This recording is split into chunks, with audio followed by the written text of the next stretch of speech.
Details చూస్తే భారత అంతరిక్ష రంగంలో మరో చారిత్రాత్మక ఘట్టం ఆవిష్కృతమైంది.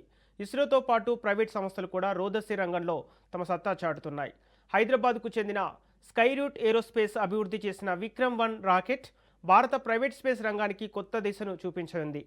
మిషన్ అగమన్ పేరుతో చేపట్టిన ఈ ప్రయోగం దేశ ప్రైవేట్ అంతరిక్ష రంగానికి కీలక మైలురాయిగా నిలిచింది. స్వదేశీ సాంకేతికతతో రూపొందిన విక్రమ్-1 ద్వారా పలు టెక్నాలజీ డెమోన్స్ట్రేషన్లు పేలోడ్లను రోదస్లోకి పంపారు. 4, 3, 2, 1, 0. And we have liftoff of Vikram-1, India's first private orbital launch vehicle. And we have great views coming from the tracking cameras and isn't this quite something? Vikram-1 ने अपनी उड़ान भरी, प्रथम चरण का प्रज्वलन प्रारंभ हो चुका है. Vikram-1 ने प्रक्षेपण पथ को लांघकर आकाश को भेदने का निर्णय ले लिया है, एक ब्रह्मास्त्र की तरह. That's very true, Suyash and Akhil. I am awestruck at the sheer power that stage 1 is producing. With this, we have two of our major prime mission objectives completed, which was successful ignition and safe tower clearance. That's right, and we're coming up on max Q now. 6, 5, 4, 3, 2. Rocket పనితీరుతో పాటు propulsion, guidance, navigation, stage separation వ్యవస్థల సామర్థ్యాన్ని ఈ మిషన్లో పరీక్షించనున్నారు. Carbon composite నిర్మాణం, 3D printed ఇంజన్లు, ఘన ఇంధన బూస్టర్లతో రూపొందిన విక్రమ్-1 చిన్న ఉపగ్రహాల వాణిజ్య ప్రయోగాలకు కొత్త అవకాశాలు తెరవనుంది. 2022లో విక్రమ్-Sతో ప్రారంభమైన స్కైరూట్ ప్రయాణం ఇప్పుడు విక్రమ్-1తో మరో కీలక దశకు చేరుకుంది.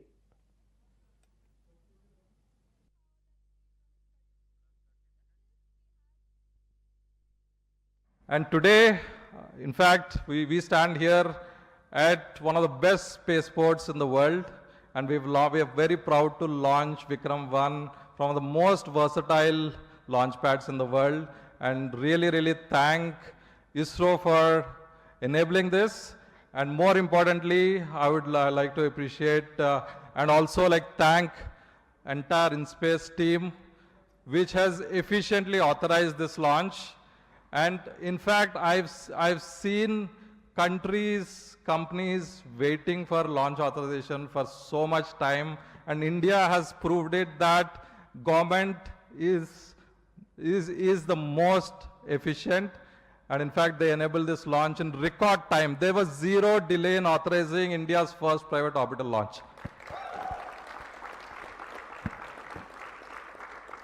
And like I was telling the Honorable Prime Minister with pride, this is a 100% designed in India rocket, 100% made in India rocket, built by 100% Indian people, for India, for the world.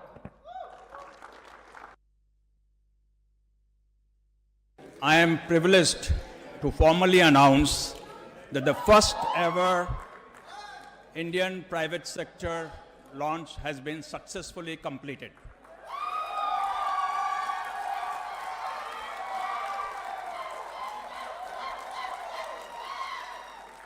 Not only did Vikram-1 meet its mission objective, which was simply to clear the tower. It went all the way up to 453-kilometer orbit, successfully completed all the tasks, and something that is way beyond expectation for the very first orbital launch ever taken by India private company. There is not much more that I want to say on this occasion. I would like to invite Pawan and Bharat to talk about their journey and how they feel today, this momentous milestone that Indian private sector space. Telangana పాలిటిక్స్లో మరోసారి మాటల యుద్ధం తీవ్ర రూపం దాల్చింది. మాజీ CM KCR BRS ప్రభుత్వాన్ని లక్ష్యంగా చేసుకుని ముఖ్యమంత్రి రేవంత్ రెడ్డి ఘాటు విమర్శలు చేశారు. ఘట్కేశ్వర్లో నిర్వహించిన అందశ్రీ స్మృతివనం శంకుస్థాపన కార్యక్రమంలో మాట్లాడిన సీఎం రాష్ట్ర అప్పులు, ఉద్యోగాల భర్తీ, అందశ్రీ గద్దర్లకు గత ప్రభుత్వం ఇచ్చిన గౌరవం వంటి అంశాలపై వరుస ప్రశ్నలు సంధించారు. తెలంగాణకు 8,11,000 కోట్ల అప్పులు ఎలా వచ్చాయంటూ కేసీఆర్ను ప్రశ్నించిన రేవంత్ రెడ్డి గత పాలనలో గ్రూప్ 1 ఉద్యోగాల భర్తీ ఎందుకు జరగలేదని నిలదీశారు. రేవంత్ రెడ్డి నియామకాలు చేపట్టి నన్ను నిస్సిగ్గుగా నడి బజార్లో నిలబడి మాట్లాడుతున్నావు కదా, ఈరోజు ఒక్క మాట నేను అడగదలుచుకున్నా. నోటిఫికేషన్లు ఇచ్చి ప్రశ్న పత్రాలను జిరాక్స్ సెంటర్లో పల్లి బఠానీలుగా అమ్ముకుని వందలాది కోట్ల రూపాయలు సంపాదించుకున్నావు తప్ప ఆ పరీక్షలను పూర్తి చేసి పిల్లలకు ఉద్యోగ నియామక పత్రాలు ఇవ్వాలన్న ఆలోచన ఏనాడైనా నీ కుటుంబానికి వచ్చిందా?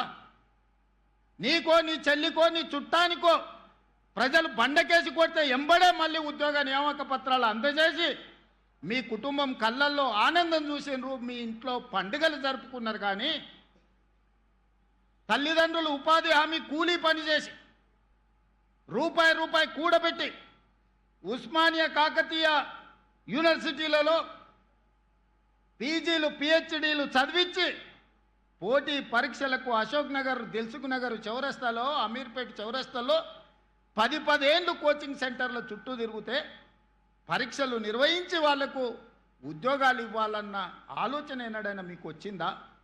వాళ్ళ పట్ల ఎప్పుడైనా మానవీయ కోణంలో మీరు ఆలోచన చేసిరుగా? మీరు ఎప్పుడైనా వాళ్ళ పట్ల మనుషులుగా ప్రవర్తించినరా అని నేను ఈరోజు అడుగుతున్నా. చిల్లర మాటలు మాట్లాడి చిచోరగా తిరిగే నాయకులమని చెప్పుకునే వాళ్ళని సూటిగా అడుగుతున్నా. 10 సంవత్సరాలు నువ్వు నోటిఫికేషన్లు ఇస్తే నియామక పత్రాలు చేపట్టలేదు కదా? సంవత్సరం తిరిగే లోపల 70,000 ఉద్యోగాలు మేమెట్లా చేపట్టినాము? 15 సంవత్సరాలు గ్రూప్ 1 నియామక పత్రాలు నువ్వు అందించకపోతే పరీక్షలు పెట్టి ప్రశ్న పత్రాలు బజార్లో నువ్వు కోట్ల రూపాయలకు అమ్ముకొని నువ్వు వేల కోట్ల రూపాయలకు పడగకెత్తితే మీ తండ్రి గారు ఎర్రవల్లిలో 1000 ఎకరాల ఫామ్ హౌస్ కట్టుకుంటాడు, నువ్వు జన్వాడలో 100 ఎకరాల ఫామ్ హౌస్ కట్టుకుంటావు. నీ బావ హరీష్ రావు మోయినాబాద్లో 50 ఎకరాల ఫామ్ హౌస్ కట్టుకుంటాడు.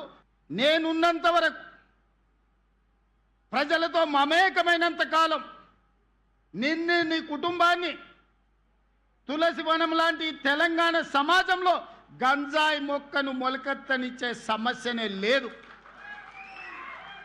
అందుకే మా స్ఫూర్తి అందశ్రీ, మా స్ఫూర్తి గద్దరన్న, మా స్ఫూర్తి సోనియా గాంధీ. మరి నీ స్ఫూర్తి ఎవరా అని అడుగుతున్నా. నిజామా, కాసిం రిజ్వీనా, ఈడి అమీనా? ఎవడు నీ స్ఫూర్తి? ఏ జాతి నీది? నీ జాతేంది? నీ నీతేంది? నీకు మాకు పోలికేంది? నీకు మాతో పోటేంది? మేము అదమర్చినప్పుడు, మేము కనుమూర్చినప్పుడు 4 కోట్ల తెలంగాణ సభానేజ్ని కబలించి దోపిడీకి పాల్పడుతుంది కదా. ఆ దోపిడీని మేము అంత ఈజీగా మర్చిపోతామా? రేవంత్ సర్కార్పై కేటీఆర్ తీవ్ర వ్యాఖ్యలు చేశారు. ఇకపై రాజకీయ పోరాటం కొత్త మలుపు తిరుగుతుందని కాస్కో రేవంత్ రెడ్డి అంటూ బీఆర్ఎస్ వర్కింగ్ ప్రెసిడెంట్ కేటీఆర్ సవాల్ విసిరారు. నిరుద్యోగులను మోసం చేసిన కాంగ్రెస్ ప్రభుత్వంపై యువ సంగ్రామ సదస్సులో కేటీఆర్ నిప్పులు చెరిగారు. రాహుల్ గాంధీ, ప్రియాంక గాంధీ, రేవంత్ రెడ్డిలకు నిరుద్యోగులు డెత్ డిక్లరేషన్ రాయాలని పిలుపునిచ్చారు. 60,000 ఉద్యోగాలు ఇచ్చామని నిరూపిస్తే రాజకీయాల నుంచి శాశ్వతంగా తప్పుకుంటామని సవాల్ విసిరారు. రేవంత్ రెడ్డి బ్రదర్స్ లూటిఫికేషన్ నడుస్తోందని, నిరుద్యోగులను రెచ్చగొట్టడం తప్ప పాలన చేత కాదని విమర్శించారు. పాత కేటుగాళ్లు, కొత్త కేటుగాళ్లు కలిసి రాష్ట్రాన్ని నాశనం చేస్తున్నారని, 2028లో కేసీఆర్ మళ్లీ ముఖ్యమంత్రి అవటం ఖాయమని కేటీఆర్ ధీమా వ్యక్తం చేశారు. రేవంత్ రెడ్డి గారు ఇప్పటిదాకా ఒక లెక్క, ఈ జోష్ చూస్తుంటే ఇక్కడి నుంచి మరొక లెక్క స్టార్ట్ అవుతుంది నీకు. ఎందుకంటే ఇక్కడికి వచ్చింది మామూలు పిల్లలు కాదు, ఉడుకు నెత్తురుతో ఊరకలెత్తే యువతరం ఇక్కడికి వచ్చింది. నెత్తురు మండే నవతరం ఇక్కడికి తరలి వచ్చింది. పెద్దలు ఎప్పుడో చెప్పారు, యువశక్తి శివమెత్తితే పోరాటాలు పోటెత్తుతాయి, నవశక్తి విజృంభిస్తే విప్లవాలు విరబూస్తాయి, మీరు పిడికిలి బిగిస్తే పీఠాలే కదిలిపోతాయి, మీ గలాలు గర్జిస్తే కుర్చీలు కూలిపోతాయి. రేవంత్ రెడ్డి గారు గుర్తుపెట్టుకోండి, మీరు కదం దొక్కితే ఉద్యమాలు ఉప్పెనలైనాయి. గతంలో తెలంగాణ ఉద్యమం చూసినాం ఏ రకంగా. మరి తెలంగాణ ఉద్యమంలో యువత కలిసి వచ్చిన తర్వాత పెద్దలు కేసీఆర్ గారి నాయకత్వంలో ఏ రకంగా రాష్ట్రాన్ని సాధించుకున్నామో కూడా ప్రపంచం మొత్తం చూసింది. హైకమాండ్ నుంచి గాంధీలు, గాంధీ భవన్ లో దూరిన గాడ్సేలు అందరూ కలిసి ఒక మాయా మస్తీంద్ర కార్యక్రమం చేసి బురిడి పత్రం ఒకటి రిలీజ్ చేసినారు. దాని పేరు యూత్ డిక్లరేషన్ అని పెట్టినారు.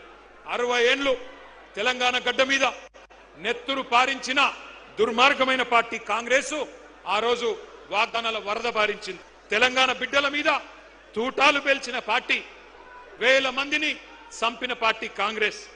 ఒక్కడు కాదు, కాంగ్రెస్ వాడు ప్రతి ఒక్కడు ఏమంటారు, ఒకడు 60,000 ఉద్యోగాలు ఇచ్చినామంటాడు, ఒకడు 70,000 ఇచ్చినా అంటాడు, ఒకడు 1,00,000 ఉద్యోగాలు అయిపోయినాయి అంటాడు.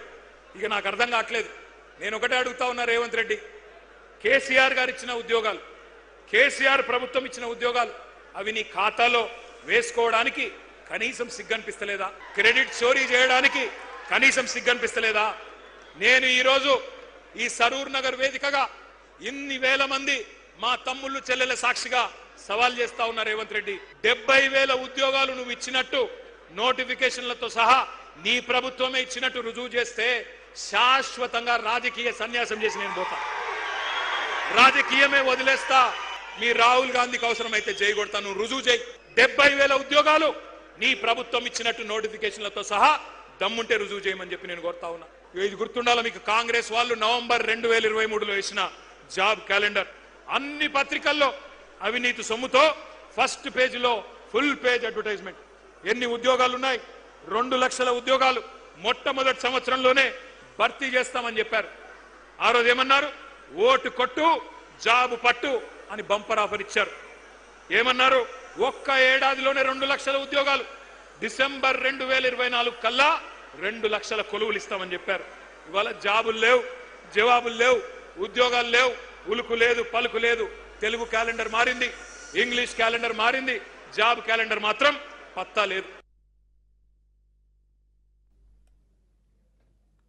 తెలంగాణ బీజేపీలో నేతల మధ్య ఉన్న విభేదాలకు చెక్ పెట్టేందుకు అధిష్టానం రంగంలోకి దిగింది. కీలక నేతలు కేంద్ర మంత్రి బండి సంజయ్, ఎంపీ ఈటెల రాజేందర్ మధ్య సయోధ్య కుదిర్చే దిశగా చర్యలు చేపట్టింది. ఇద్దరు నేతల మధ్య కొంతకాలంగా కొనసాగుతున్న కోల్డ్ వార్కు ముగింపు పలికేందుకు బీజేపీ పెద్దలు ప్రయత్నాలు చేస్తున్నారు. ఇందులో భాగంగా ఎంపీ లక్ష్మణ్ నివాసంలో బండి సంజయ్, ఈటెల రాజేందర్ భేటీ అయ్యారు.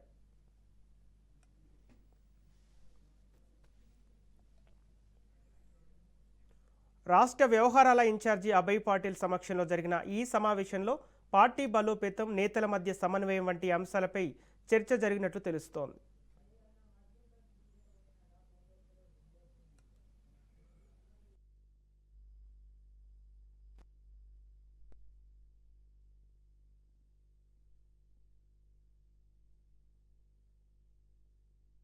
ప్రజలు విసిగిపోయి ఉన్నారు. వారి అవినీతి, వారి ప్రభుత్వ పాలన పట్ల ముఖ్యమంత్రిగా రేవంత్ రెడ్డి గారు ఎన్నికల ముందు ఇచ్చిన హామీలన్నీ కూడా పూర్తిగా విస్మరించి ఈరోజు పరిపాలన పట్ల ప్రజలు, ముఖ్యంగా హైదరాబాదు రాష్ట్ర రాజధాని రియల్ ఎస్టేట్ కానీ పూర్తిగా ఈరోజు కుప్పకూలిపోవడం, అనేక మంది ఆత్మహత్యలు చేసుకునే పరిస్థితి, చిన్న చిన్న కాంట్రాక్టర్లు. ఆ రకంగా ఇవాళ గతంలో టీఆర్ఎస్ పాలన చూశారు, మరి పెనం నుంచి పోయి పొయ్యిల పడ్డట్టుగా ప్రజలు భావిస్తున్నారు. ప్రజలు విసిగిపోయి.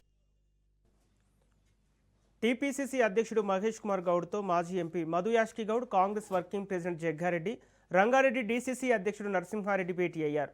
ఈ సమావేశంలో ఎల్బీ నగర్ పంచాయతీతో పాటు పలు పార్టీ వ్యవహారాలపై చర్చించారు. యూత్ కాంగ్రెస్ అధ్యక్షుడు శివచరణ్ రెడ్డి, యాదగిరిగుట్ట దేవస్థానం పాలక మండలి సభ్యురాలు ఈశ్వరమ్మకు సంబంధించిన అంశాలపై సిద్ధం చేసిన నివేదికను టీపీసీసీ అధ్యక్షుడికి అందజేశారు. నిరుద్యోగుల పేరుతో బీఆర్ఎస్ చేస్తున్న విమర్శలను ఖండించారు. తుంగతుర్తి, ఎల్బీ నగర్ అంశాలపై జగ్గారెడ్డి, మధుయాష్కి సమర్పించిన నివేదికలను పరిశీలించి ముఖ్యమంత్రితో చర్చించిన అనంతరం తుది నిర్ణయం తీసుకుంటామని టీపీసీసీ అధ్యక్షుడు మహేష్ కుమార్ గౌడ్ తెలిపారు. సభల్లో పాల్గొని కాంగ్రెస్ ప్రభుత్వం అధికారంలోకి ఇచ్చిన తర్వాత ఇచ్చిన ప్రభుత్వ ఉద్యోగాల విషయంలో మేమేదో కాకి లెప్పలు చెప్తున్నట్టుగా, మేమేదో పొంతన లేకుండా మాట్లాడుతున్నట్టుగా చెప్పడం జరిగింది. కేటీఆర్ గారు తెలుసుకోవాల్సింది, కాంగ్రెస్ ప్రభుత్వం అధికారంలోకి వచ్చిన తర్వాత ఇచ్చిన ఉద్యోగాల సంఖ్య రికార్డుకుంది. 1 అటు ఇటు చెప్తే చెప్పుండొచ్చు, కానీ ఇటు రికార్డుకుంది. ఇంటికో ఉద్యోగం అన్నది కేసీఆర్ కాదా? ఆనాడు 1,00,000 ఉద్యోగాలు అన్నది కేసీఆర్ కాదా? అసలు 10 ఏళ్లలో మీరు ఇచ్చిన ఉద్యోగుల సంఖ్య ఎంత? తెలంగాణ కోరుకుంది ఎందుకు? మా ఉద్యోగులు మాకు వస్తాయని, మా నీళ్లు మేము బారించుకుంటామని, మా విధులు మేము నిర్వహించుకుంటామని. మీరు 10 ఏళ్ళలో చేసిందేమి? నీళ్ల పేరిట దోపిడీ, ఉద్యోగాల పేరిట దోపిడీ, విధులేమో ఫామ్ హౌస్ నుంచి పాలించినారు. గాంధీ భవన్లో జరిగిన ఓ భేటీ తెలంగాణ కాంగ్రెస్లో ఆసక్తికర చర్చకు దారితీసింది. Munugode MLA Komatireddy Rajagopal Reddy Congress working president జగ్గారెడ్డితో సమావేశమయ్యారు. ఈ భేటీ అనంతరం మీడియాతో మాట్లాడిన రాజగోపాల్ రెడ్డి మంత్రి పదవిపై సంచలన వ్యాఖ్యలు చేశారు. ఏఐసిసి ఇచ్చిన మాట ప్రకారం తనకు మంత్రి పదవి ఇవ్వాల్సిందేనని అన్నారు. తాను పదవుల కోసం అడుక్కునే వ్యక్తిని కాదని, తాను ఫైటర్నని వ్యాఖ్యానించారు. తాను ఏ నిర్ణయం తీసుకున్నా అది ఒక మార్పుకు నాంది అవుతుందని పేర్కొన్నారు.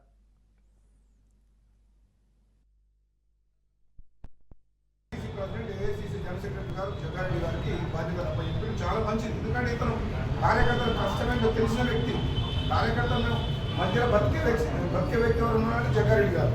అటువంటి వ్యక్తి కాంగ్రెస్ పార్టీ కార్యకర్తలకు కూడా తుంగతుర్తి నియోజకవర్గంలో న్యాయం చేయాలని చెప్పి నేను వాళ్ళకు చెప్పిన, నేను ఈ పదవి ఇవ్వాలి, ఈ మాత్రం కాంగ్రెస్ని ఎవరేం చెప్పలేదు, నేను రికమెండ్ చేయలేదు. మీరు మనకు ఎమ్మెల్యేలు అవసరమే, గవర్నమెంట్ ఉన్నది, మనం ఎమ్మెల్యేని టికెట్లు ఇచ్చి గెలిపించుకున్నాం, వాళ్ళ గౌరవాన్ని కాపాడుకోవాలి. కానీ at the same time Congress party కార్యకర్తలను కూడా కాపాడుకోవాలి. పబ్లిక్లో ఏం మెసేజ్ పోతుందంటే వినమనం వచ్చిన వాళ్ళే పెత్తనం నడుస్తుంది, ఇతర పార్టీలు వచ్చి ఇప్పుడు పెత్తనం చేస్తారు కాంగ్రెస్ పార్టీ కార్యకర్తల మీద. నిజమైన కాంగ్రెస్ పార్టీ నాయకులు కార్యకర్తలు కూడా అవమానాలు పాలవుతున్నారు, వాళ్ళకి న్యాయం జరగలేదు మన ప్రభుత్వం అని కూడా ఒక ప్రచారం నిశ్చితంగా జరుగుతున్నది. ఇటువంటి సిచ్యువేషన్లో జగ్గారెడ్డి గారు తుంగతుర్తి నియోజకవర్గాన్ని దాని అక్కడ ఉన్న సమస్యల్ని పరిష్కారం చేస్తారన్న నమ్మకంతో పార్టీ అప్పచెప్పింది. నేను ఆయన నిర్ణయానికి ఆయన ఇన్వాల్వ్మెంట్ ఉంది, కొంచెం దగ్గరికి వెళ్ళి చూసి జాగ్రత్తగా దీన్ని డీల్ చేసి తుంగతుర్తితో పాటు ఎమ్మెల్యేలు కూడా దాని బాధ్యతలు అప్పచెప్పి ఏ నియోజకవర్గంలో ఏ సమస్య వచ్చినా సరే జగ్గారెడ్డి గారు లాంటి నాయకుడిని మనం ఇన్ఛార్జ్గా పెట్టుకుంటే. పోలవరం ప్రాజెక్టుపై సీఎం చంద్రబాబు కీలక వ్యాఖ్యలు చేశారు. పోలవరం ఏపీకి జీవనాడి అని పేర్కొన్న ఆయన 2027 మార్చి నాటికి ప్రాజెక్టును పూర్తి చేసి జాతికి అంకితం చేస్తామన్నారు. పట్టిసీమ ప్రాజెక్టును కేవలం 12 నెలల్లో పూర్తి చేసి కృష్ణా డెల్టాకు నీళ్లు అందించామని గుర్తు చేశారు. రాష్ట్రంలోని నదులన్నింటినీ అనుసంధానం చేసి కరువు లేని ఆంధ్రప్రదేశ్గా తీర్చిదిద్దటమే లక్ష్యమని అన్నారు. కూటమి ప్రభుత్వం అమలు చేస్తున్న సంక్షేమ పథకాలపై కూడా చంద్రబాబు ప్రస్తావించారు. ఆదాయం రాదు, ఉపాధి ఉండదు. కాబట్టి అభివృద్ధి చేస్తే సంపద సృష్టించబడుతుంది. సంపద సృష్టిస్తే ఆదాయం పెరుగుతుంది.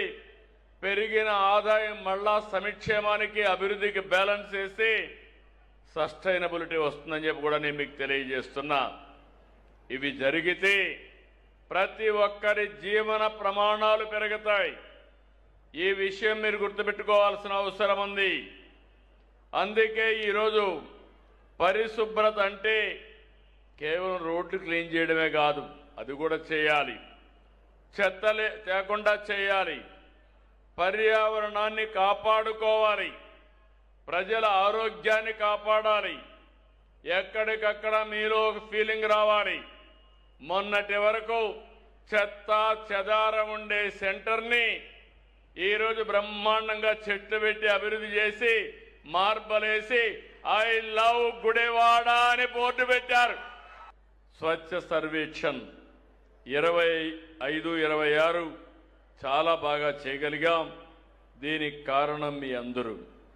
నేను ఒకటే మిమ్మల్ని కోరుతున్నాను, ప్రతి కుటుంబం భాగస్వాములు కావాలి, ప్రతి వ్యక్తి భాగస్వాములు కావాలి. మీ ఇంట్లో చెత్తని తడి చెత్త పొడి చెత్తగా మార్చే బాధ్యత మీది. ఇంకో పక్క ప్రతి ఇంటికి మనుషులు వస్తారు. మీ ఇంట్లో చేసిన చెత్త మీరు సెగ్రిగేట్ చేసి అవసరమైతే అది ఇచ్చేస్తే దాన్ని తీసి ప్రాసెసింగ్ చేసి ఎక్కడికక్కడ ముందుకు తీసుకుపోయే పరిస్థితికి వస్తాం. నేను ఒకటే నిర్దిష్టమైన ఆలోచనలు 18 సార్లు వచ్చాను, మళ్ళీ వస్తా. 3వ శనివారం ఒకటే కోరుతున్నా, దీనికంటే మించిన పవిత్రమైన కార్యక్రమం ఇంకోటి లేదు. ఇప్పుడే మనం ప్రతిజ్ఞ చేశాం. 3వ శనివారం కనీసం ఒక 2-3 గంటలు మీరు మనసు పెట్టండి, ఒకసారి ఆలోచించండి, 10 మందికి చెప్పండి. ఇది కానీ మనం చేయగలిగితే భావితరాలు ఆనందంగా ఉంటారు. ఇది ఒక లెగసీగా తయారవుతుంది. మీ అందరికీ నేను ఇచ్చే పిలుపు నెట్ జీరో. మీ ఇంటి మీదనే మీరు కరెంటు ఉత్పత్తి చేసుకోవాలి. మీ ఇంట్లో వచ్చే చెత్తని పొడి చెత్త తడి చెత్తగా తయారు చేసి తడి చెత్తని కాంపోస్ట్గా తయారు చేసుకోవాలి. పొడి డిపార్ట్మెంట్కి ఇస్తే అవసరమైతే కృష్ణా జిల్లా గన్నవరం అంతర్జాతీయ విమానాశ్రయంలో కీలక అభివృద్ధి జరిగింది. 77 కోట్ల వ్యయంతో నిర్మించిన ఏటీసీ సముదాయాన్ని కేంద్ర మంత్రి రామ్మోహన్ నాయుడు ప్రారంభించారు. Airport authority committee chairman MP Vallabhaneni Balashowry, co chairman MP Kesineni శివనాథ్తో కలిసి ఏటీసీ ప్రాంగణంలో మొక్కలు నాటారు. సీఎం చంద్రబాబు నాయకత్వంలో విజయవాడ విమానాశ్రయాన్ని రాజధాని అవసరాలకు అనుగుణంగా అభివృద్ధి చేస్తున్నామని చెప్పారు.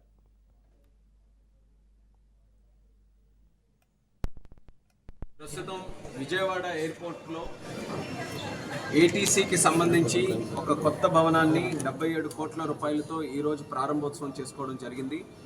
ఏదైతే ఈ కూటమి ప్రభుత్వం విజయవాడలో సరికొత్త ఇన్ఫ్రాస్ట్రక్చర్తో టెర్మినల్ బిల్డింగ్ కానీ ఏవియేషన్కి సంబంధించినటువంటి ఇన్ఫ్రాస్ట్రక్చర్ చేయాలన్నటువంటి ఆలోచన ఉందో అందులో ఒక ప్రధానమైనటువంటి భాగం ఈ ఏటీసీ భవనం. ఏటీసీ భవనం అనేది ఫ్లైట్స్ తాలూకు ఆపరేషన్స్కి చాలా కీలకమైనటువంటిది. గతంలో ఈ ఎయిర్పోర్ట్లో ఎప్పుడో 40-50 సంవత్సరాల క్రితం కట్టినటువంటి బిల్డింగ్లో నుంచి ఈ యొక్క ఆపరేషన్స్ జరుగుతున్నాయి. కానీ విజయవాడ ఆపరేషన్స్ ఇప్పుడు చాలా పెరగడం వల్ల, ఫ్లైట్ యాక్టివిటీ కూడా పెరగడం వల్ల ఈ యొక్క కొత్త భవనాన్ని నిర్మించాల్సినటువంటి అవసరం ఉంది. అయితే దీన్ని పూర్తి స్థాయిలో ఏదైతే భవిష్యత్తు ఒక 30-40 సంవత్సరాల వరకు అవసరమైనటువంటి ఎక్విప్మెంట్ కానీ, స్పేస్ కానీ, ఇన్ఫ్రాస్ట్రక్చర్ కానీ అన్నిటినీ కూడా జోడించుకొని 77 crores-తో ఈ యొక్క అద్భుతమైనటువంటి భవనాన్ని ఈరోజు ప్రారంభోత్సవం. రంగారెడ్డి జిల్లా బహదూర్గూడలో బుల్లెట్ ట్రైన్ ప్రాజెక్టు కోసం భూసేకరణ వ్యవహారం మరోసారి ఉద్రిక్తతకు దారితీసింది. భూములు స్వాధీనం చేసుకునేందుకు అధికారులు వెళ్ళగా రైతులు అడ్డుకోవడంతో పరిస్థితి ఉద్రిక్తంగా మారింది. ఆగ్రహానికి గురైన కొందరు రైతులు పోలీసులపై కారం చల్లి రాళ్లు, కుర్చీలు విసురుతూ దాడికి దిగారు.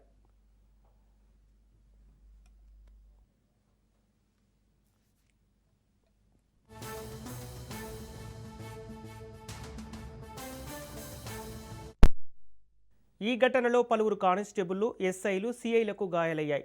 గాయపడిన అధికారులకు చికిత్స అందించారు. డీసీపీకి కూడా గాయాలైనట్టు తెలుస్తోంది. ఈ ఘటనతో ఆ ప్రాంతంలో ఉద్రిక్తత వాతావరణం నెలకొంది. బుల్లెట్ ట్రైన్ ప్రాజెక్టు కోసం సుమారు 600 ఎకరాల భూమిని సేకరించేందుకు అధికారులు చర్యలు చేపడుతున్నారు. అయితే తమ భూములను ఎట్టి పరిస్థితుల్లో ఇవ్వబోమంటూ రైతులు 5 రోజులుగా నిరసన కొనసాగిస్తున్నారు. తమకు స్పష్టమైన హామీ ఇచ్చిన తర్వాతే భూసేకరణ చేపట్టాలని డిమాండ్ చేస్తున్నారు.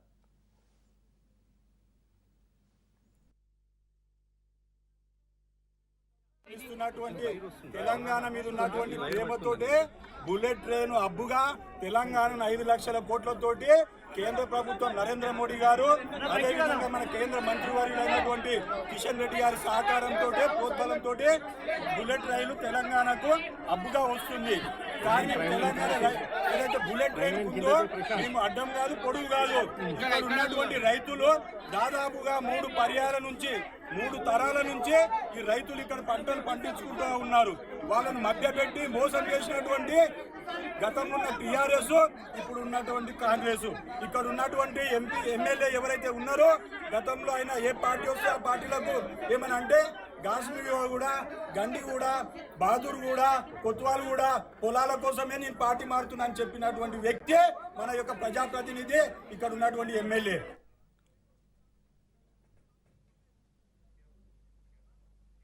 గుంటూరులో మహిళపై జరిగిన దాడి ఘటన రాష్ట్ర వ్యాప్తంగా తీవ్ర చర్చనీయాంశంగా మారింది.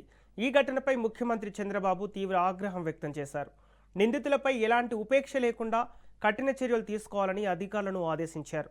మహిళలపై దాడులను ప్రభుత్వం ఏమాత్రం సహించదని స్పష్టం చేసిన సీఎం చట్టం ముందు అందరూ సమానమేనని తేల్చి చెప్పారు. మహిళల గౌరవానికి భంగం కలిగించే వారిపై కఠినంగా వ్యవహరిస్తామని హెచ్చరిస్తున్నారు. రాష్ట్రంలోని ప్రతి మహిళా భద్రతకు ప్రభుత్వం పూర్తి భరోసా కల్పిస్తుందని, బాధితులకు న్యాయం జరిగేలా అన్ని చర్యలు తీసుకుంటామని చంద్రబాబు పేర్కొన్నారు.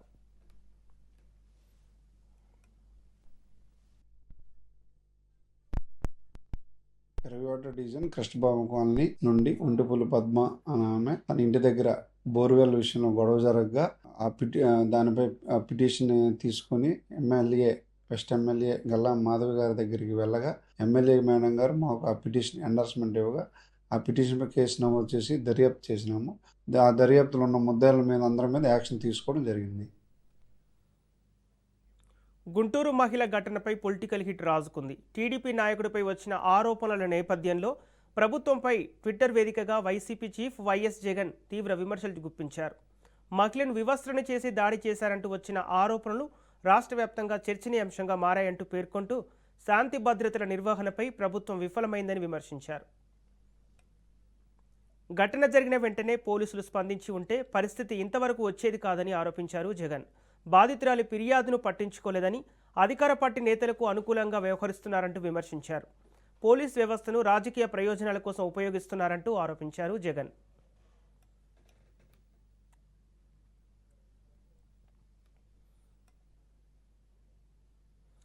ఢిల్లీలోని జంతర్ మంతర్ వద్ద ఉద్రిక్తత పరిస్థితులు నెలకొన్నాయి.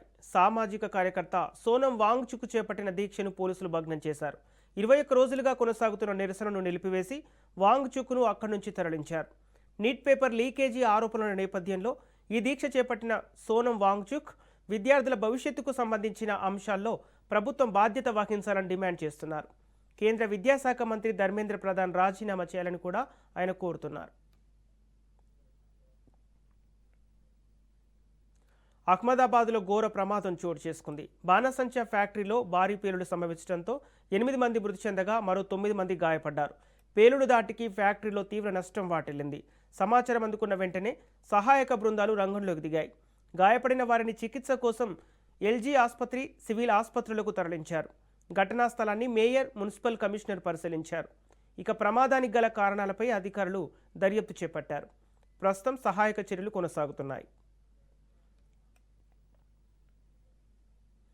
చైనాలోని వాంగ్చింగ్ నగరంలో భారీ విషాదం చోటు చేసుకుంది. కుండపోత వర్షాల నేపథ్యంలో ఒక్కసారిగా కొండచర్యలు విరిగిపోవడంతో భారీ విధ్వంసం సంభవించింది.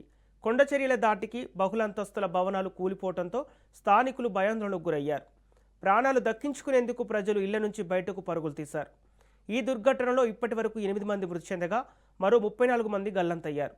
శిథిలాల కింద చిక్కుకున్న వారిని రక్షించేందుకు సహాయక బృందాలు యుద్ధ ప్రాతిపదికన రెస్క్యూ ఆపరేషన్ కొనసాగిస్తున్నాయి.